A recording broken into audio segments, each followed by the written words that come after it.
Reports, agenda item number 14A, Sage Grouse and Sagebrush Ecosystem Council update, Secretary Wasley and Commissioner Drew. Thank you, Chairman. Just a couple things. The state plan has been completed. It's been out for review. Final comments on the state plan were due yesterday. The department provided some comments. It'll be before the state or the Sagebrush Ecosystem Council for approval in the upcoming weeks. There's a meeting scheduled for the first week of October in Denver for the Fish and Wildlife Service to evaluate all the state's plans, to discuss the shortcomings and merits of each of the state plans.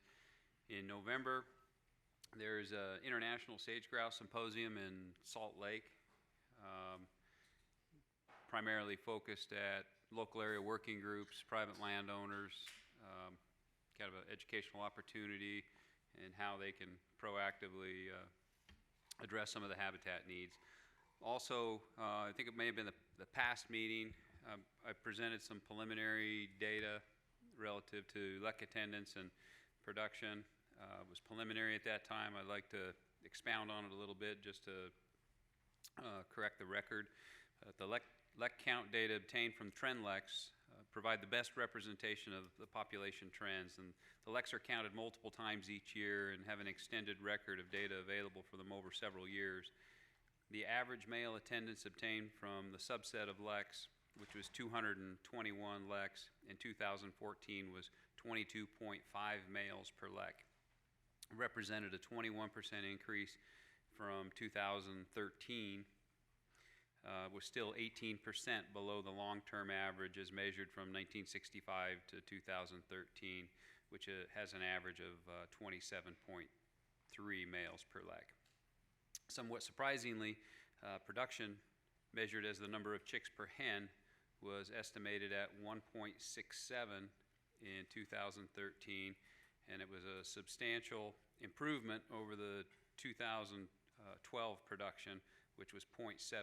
So even though we're in the third year of a drought, we saw over doubling of chicks per hen between 12 and 13. It was 9% greater than the 10-year average of 1.53 chicks per hen. Early observations during this summer also indicate that production will be improved over 2012, and hopefully recruitment will bear that out. Other than that, I don't think I have anything additional on sage grouse. I don't know that I have a whole lot to add. As I mentioned in previous meetings, Chris McKenzie is now the official appointee working for me. I know Chris had his first meeting, and I had a chance to meet with Chris for lunch and spent about 3 hours getting him up to speed on everything, and he's going to do a real good job. I heard a lot of positive reports coming out of Chris, but if there's ever something you guys want in particular in regards to this subject or something that we need out of Chris, just let me know and we'll make sure to relay that information.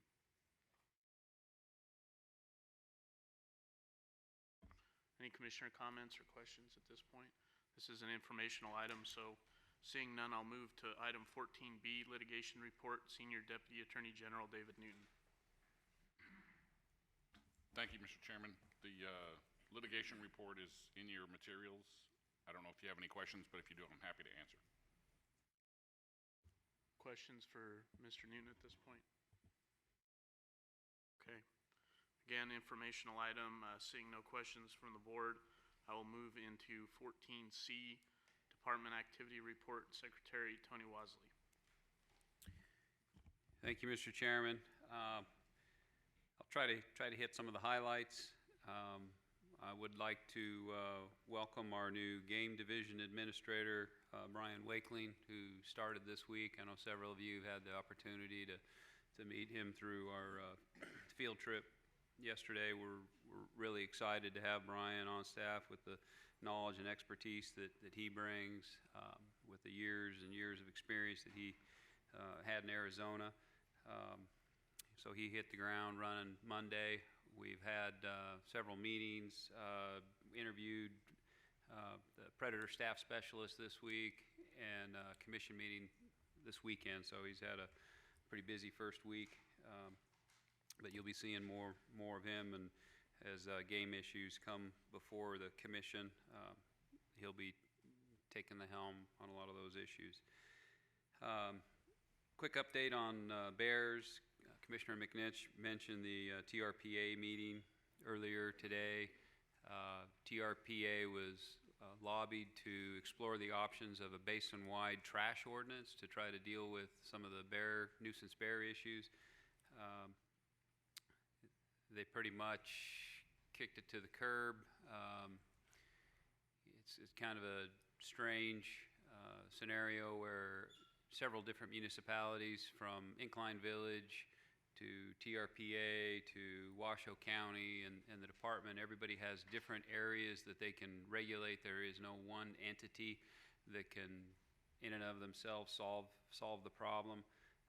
They were sympathetic, but expressed reservation in being able to effectively address the trash issue basin-wide. And I guess I would ask Chairman or Commissioner McNitch if he has anything he'd like to add. He attended that meeting as well. Yeah, I don't really have anything to add other than, you know, it was a fairly orchestrated, excuse me, a fairly orchestrated approach, bringing a lot of different interest in the room to try to generate some support for dealing with nuisance bear issues, and maybe lukewarm at best, I guess, is, you know, it wasn't necessarily cold, that's why it would be lukewarm. But it was pretty clear that there's not a major desire to get too involved, and the comment from one of the members was that they weren't sure that they really appreciated or liked that everything was being kicked towards them. And my impression was, okay, so that's great. So you're just going to kick it to somebody else too, you know? And nobody seems to want to take a lead role, so I think at some point we're probably going to have a conversation if we're not able to get these issues addressed, because the problems are going to continue. They're going to get worse, and you know, with the bears getting into things, and you know, there's things that can be done to make that better, and they're relying on enforcement, citations for putting your trash out at wrong times, and there seems to be some limited success with that. But really, all they're doing is generating some extra money for themselves. It's not really solving a major problem. So we'll see. So just a quick update on the number of bears that the department has handled over the past few months. In July, there were 21 bears handled, 14 of which were captured and released. 4 were hit and killed by cars. 1 was euthanized for killing livestock, and 1 was euthanized as a threat to public safety. During the month of August, 12 bears were handled, 11 were captured and released, and 1 was hit and killed by a car. In September, through 4 p.m. on Thursday, 7 bears had been handled, 6 captured and released, and 1 hit and killed by cars. So from July 1 through September 11, there were 40 bears handled by the department. 31 were captured and released. 6 were hit and killed by cars. 1 was euthanized for killing livestock, and 1 was euthanized as a threat to public safety. And we're just kind of on the eve of hyperphagia, which is that period where the bears go from 2,000 to 2,500 calories a day to 25,000 calories a day in preparation for hibernation. So we anticipate seeing an increase in some of those conflicts, certainly some of the nuisance bears and unsecured trash. And I'm sure you'll be reading about that in the paper in the coming weeks.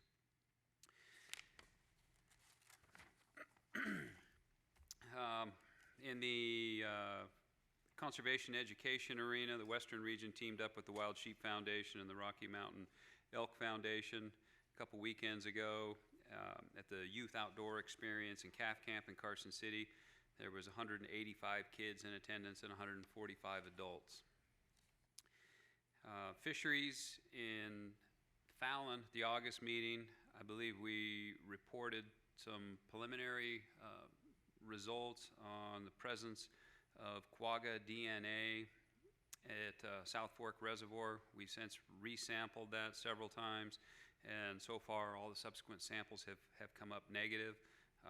We received some lab results last night at 11 p.m. I got an email from Karen Vargas, pretty pleased with the resampling, so we're going to keep our fingers crossed. We're going to continue to sample up there.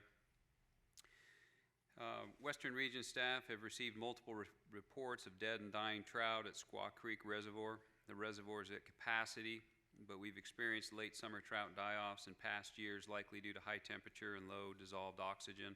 Probably not much we can do about it, but we'll conduct periodic water quality sampling just to assess the conditions.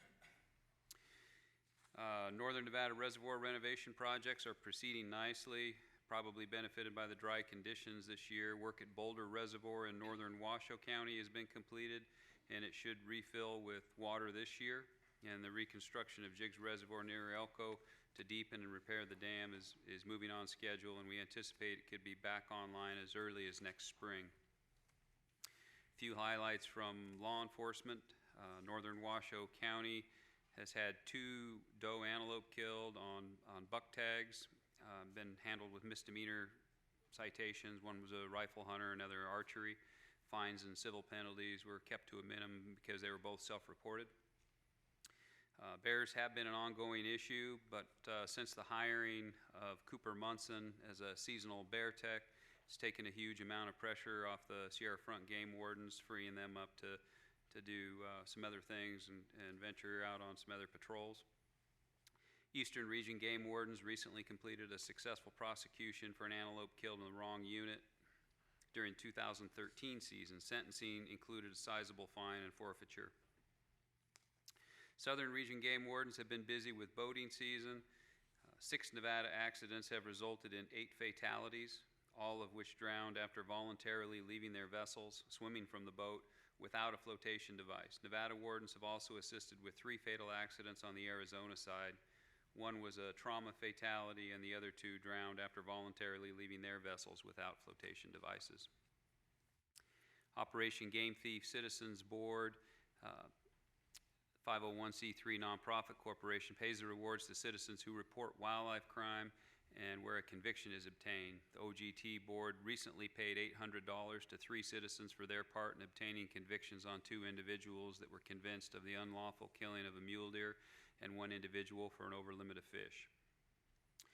Progress is being made in filling the large number of vacancies in the law enforcement division. Job offers were made recently for an admin assistant 2 position in the LE office and a vacant position in dispatch.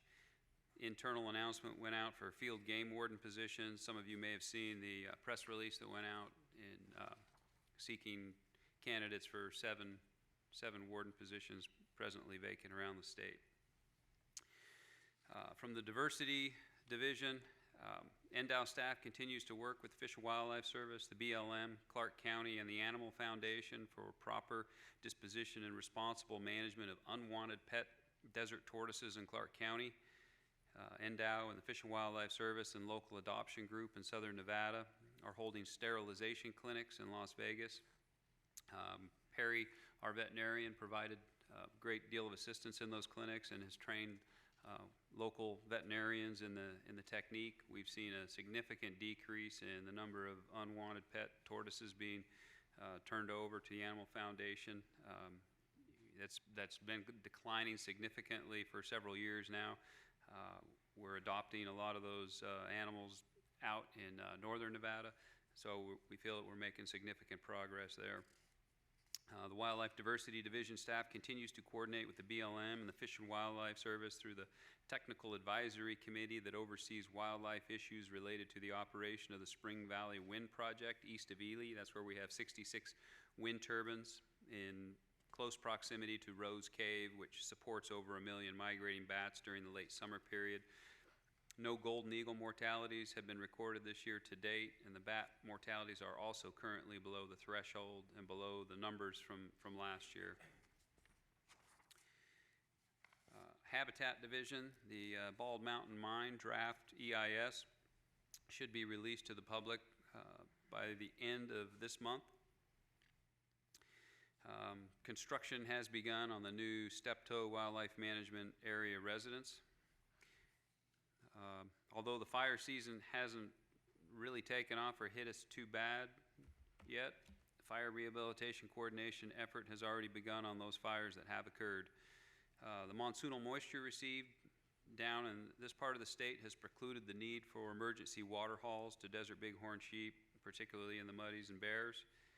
And water development crews are on track to be in full compliance with SB 134 signing requirements. So as you'll recall, after the last legislative session, they passed legislation requiring us to have signage on each and every guzzler with a unique name or identification for that unit, a telephone number to call in the event that they observed any problems or maintenance issues with that guzzler, and to make sure that the fence was maintained and in good enough condition to prevent livestock or other animals getting into those. So we have over 1,700 guzzlers, and it was a requirement that all be complied with by October this year, and it looks as though we'll be in compliance with that. So far this year, 10 new big game water developments have been constructed in the western region in cooperation with sportsmen's organizations, NBU, and Pershing County Chukar Club in particular. Lastly, I provided a little bit of an update a couple weeks ago in Fallon regarding the wildlife-related BDRs. Just as an update, presently there's 3 BDRs pertaining to sage grouse filed by the Assembly Natural Resources, Agriculture and Mining Committee, Assemblyman Bobzian, and the Legislative Committee on Public Lands. And there are 4 BDRs specific to trapping. Now, a whole host of other BDRs, but those 2, because of their relevance to our work here and the sheer number, seem to be highlights I thought may be of interest to you. And that's all I have. I appreciate the thorough update. I know it's helpful just for myself and the other commissioners to keep up with a lot of stuff that you guys do in between meetings. So thank you. Any questions of Director Wasley at this point? Okay. Seeing none, we'll move to agenda item 14D, Commission Meeting Video Conferencing. Deputy Director Cates, and are you pinch hitting for him? Yes, he provided me with some bullet points to cover on his behalf. Video conferencing is planned to be offered at the November 14 and 15 meeting in Reno. It's not being offered at today's Vegas meeting due to the limited meeting room size anywhere but UNLV, where parking is a problem, especially with school in session. The Commission voted at the May meeting to continue the rural meetings and express support and value for traveling to different parts of the state to solicit public participation. Video conferencing public attendance has been less than we had hoped for initially. The March meeting, we had 7 participants in Elko, 4 in Las Vegas. In May, we had 2 participants in Elko and 3 in Las Vegas. The May meeting was preceded by a press release after March, and seeing that we didn't have a lot of participation, we wanted to try to get ahead of that, announce it. So we put out a press release and email blast to constituents to make them aware of the video conferencing and encourage participation. 5 people total for the 2 locations participated in May, and most of them were not there both days or even all of one day. The staff time demands have been actually higher due to some of the video conferencing. There's 6 or more staff spread over 3 locations just for the AV support and to keep the room open for the 2-day meeting. Video processing, we haven't yet found a solution to process the video and make it available online that is streamlined as capturing our own video. The video processing takes weeks, 1 week to receive from TMCC, for example, and then 40+ hours to edit the video into segments and format small enough to upload to to YouTube compared to a couple days with our traditional recording process. It creates a bifurcated process, one for video conferencing in Reno and one for rural travel. So we'll have to kind of seek a solution that takes both of those into consideration.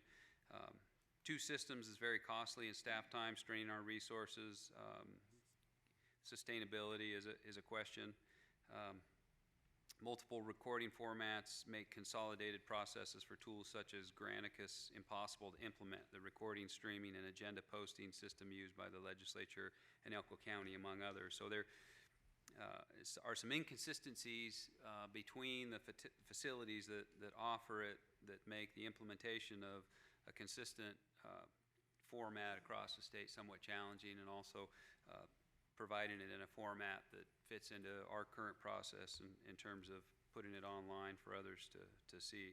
So some potential solutions: continue meetings around the state, possibly cease the video conferencing so multiple locations don't have to be maintained, film all meetings with the old system of NDOW staff and manually run the video cameras since it requires far less back-end processing, facilitate timely posting of the videos, so have it available to the public more rapidly, and perhaps most importantly, seek a Granicus type solution that will allow streaming of video via the internet.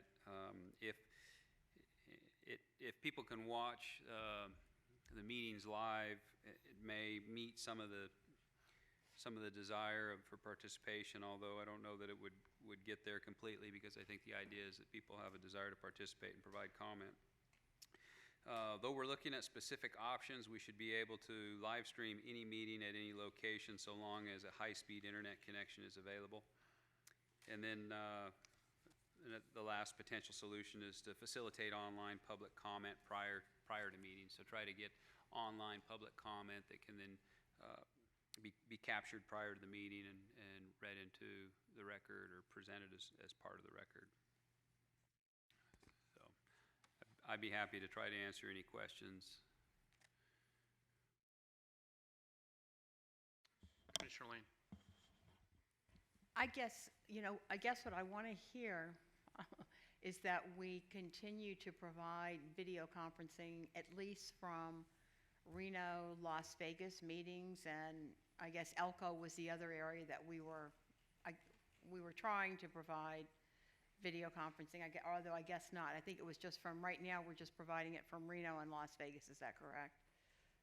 Yeah, and when we look at our meeting schedule at 7 meetings a year, and I think at least four of those meetings are in Reno. So I think we can capture the majority of our meetings, provide that service for the majority of our meetings. And there are additional staff costs associated with that, by having people at those remote locations to sit there and make sure the doors are open and people can come and go. And there's some redundancies. We'll get a audio video tape from TMCC, for example, but the processing is so much more lengthy and so much more cumbersome. We're better off having our own camera and own staff there. So in some ways, we could argue that it's less efficient. Well, I don't even know if we could argue it. We could state quite simply it's less efficient in terms of man time. It would be our hope that we would see a little bit more involvement and participation rather than 5 people across 2 locations, when we had more people staffing the locations than actual public participating. And I realize that the newness of it may be part of the reason, and that's why we did the email blasts and the press releases for the May meeting, hoping that we could increase it. So the issues that we were dealing with in March and May were very controversial issues, as you know, trapping, high-profile issues. And for those issues to have such low participation through video conferencing, it was discouraging, and hopefully not a sign of what we would be dealing with for a meeting with a boring agenda like this one. I don't know that there'd be much desire for that kind of participation, but we would have to assess that. I mean, I would agree with you that it has to do with newness, and I know there was a lot of questions about whether or not this meeting was going to be video conferenced or not. So I think the sooner that we know that it is going to be video conference, we can get that out, and we can get the cabs can get that information out, and hopefully we can get the cabs to announce it at their, especially the Las Vegas, that it's going to be video conference, because I think it does help to increase the ability of people to see what's going on. And I think one of the reasons that you may have seen such little participation during those two meetings that, there were critical issues, is that a lot of people decided to attend the meeting itself, just because of the importance of those issues, as opposed to, seeing them from the video conference. But I do think that, as I know it's a hassle, I would also like to see that it, be streamed to other areas, on the internet, so other localities could see that as well. I think that, for this commission, it will help us in the long run in terms of, allowing other people to see what the commission is doing. And I think that's really important. I know it's a hassle for you right now, but, I would hope that we would continue to at least have the Las Vegas and the Reno meetings video conferenced. I understand. I don't really have an issue with the meeting today. I understand that. So, but I would say, from my standpoint, I think it is beneficial, and I think the longer that we continue to do this, the more likely you are going to see more people involved in that process. That's my sense anyway. Commissioner McNinch, just keep in mind this is an informational item, so we don't want to be deliberating, but. Understood. And, and I understand, Commissioner Lane, I understand your point, but here we are, and again, Tony kind of mentioned kind of a drier, if you will, agenda. We have two people from the public in the audience, really. Monty, I guess, we can count him as a third, but we are down here, so this isn't a function of video conferencing, it's just a function of interest. And, it does matter what the issue is, but we're never going to know for sure which issue is going to trigger that broad interest. So, I understand the department's concerns with the staffing levels and where do you go? Because once you advertise, you got to keep it open all day, even if somebody's not there. I think we all face that in certain things, any other meeting that we might be interested in that might be around the state and other avenues. And the decisions that I often have to face are, do I hop in a car and go out and drive, or do I just read about it? And, so it's not a unique problem across the state, but I certainly understand, and I think the video, certainly the webcasting is an interesting concept, and I think the department should explore that a little bit. Maybe it has something to offer that is better than nothing, so. Any other questions or comments at this point? Okay, seeing none, this is an informational item, so I will move to item 15, future commission meetings and commission committee assignments, Secretary Wasley and Chairman for possible action. Tony, I'll let you start off. So our next meeting, excuse me, is scheduled for November 14, 15 in Reno. Typically, the November meeting is policy, regulations, and program reports. So today, we had 5 regulations workshopped. The direction that the department received was to bring back 3 of those at a future meeting as presented today. Bring back a 4th one with some minor changes, and the 5th one, I guess there'll be considerable discussion regarding the trail closures, and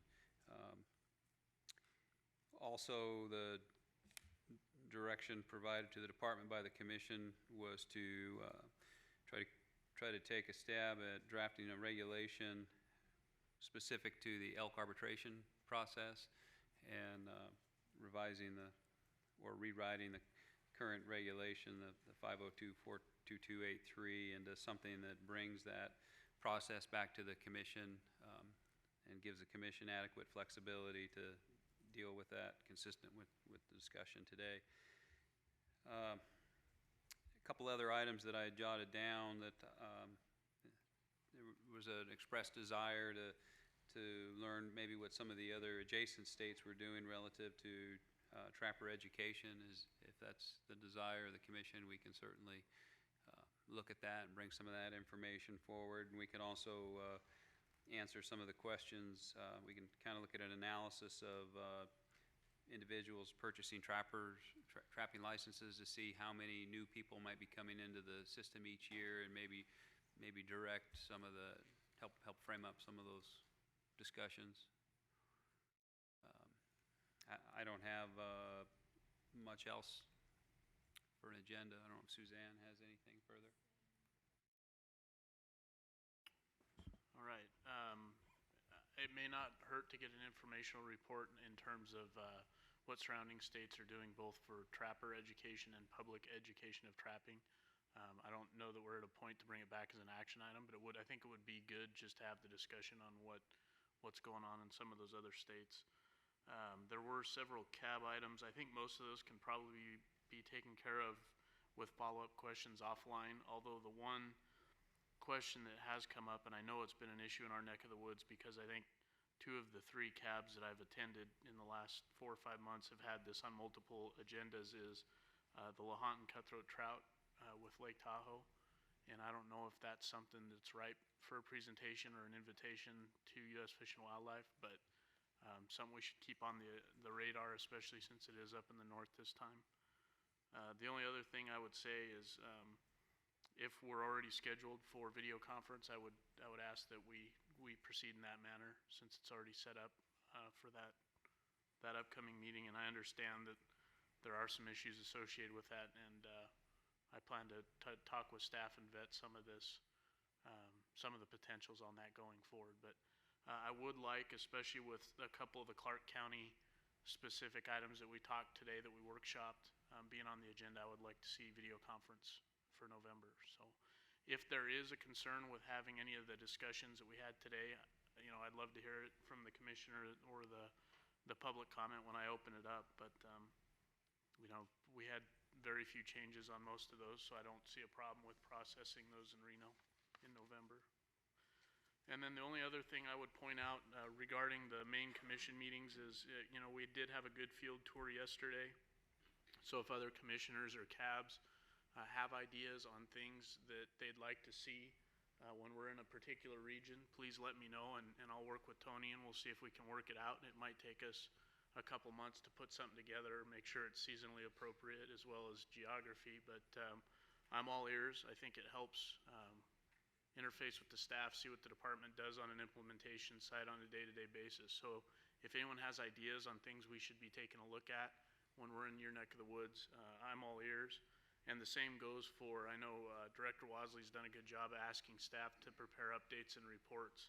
So if there's anything along those lines that any commissioners or CAB or public members would like to see in terms of particular projects, let me know, and we can coordinate on setting up presentations and reports on different things. So I think that's all I had on specific to future commission meetings. So anything from the commission at this point in terms specific to commission meetings or the next commission meeting?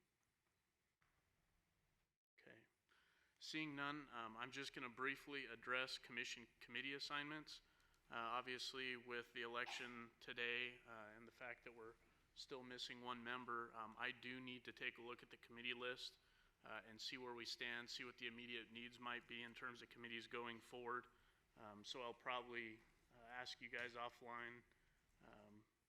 If I have some holes to fill, we can have a discussion if I need to. But I don't think there'll be any major changes coming up. I just need to review that list and see where we have holes for the most part. The one thing I will say on committees is we do have the issue of an outstanding Black Bear report that we were asked to prepare by the legislature. And I would ask that Commissioner McNinch and probably myself will be working with the department to set a committee meeting for that. And I'd like to have a committee meeting in October to make sure we have a plan going forward for getting that report prepared and finalizing our discussions. My goal at this point is to have that report in front of this board by February at the latest for final approval of the report, so that it's complete before the legislative session. So just want to make sure everyone's aware of that. It's something that's been lingering. We've had some transition, and it's something I want to prioritize and get done. So just throwing that out there. Any questions or comments specific to committee assignments? Commissioner Lane. I guess, having sat on the Wildlife Damage Committee, I am a little bit concerned that we do have some reviews coming up, and I noticed with all the staff changes that, you know, that they've got to get acclimated and everything, but I know that we no longer have a chairman of that committee, and I just want to make sure that I don't want to see us get behind again in terms of review on that committee, and that's all I have to express at this time. Good point, thank you. Any other comments? This is an action item. I'll open it up for CAB comment. Future committee items, commission items. All right, seeing none, public comment. Jana?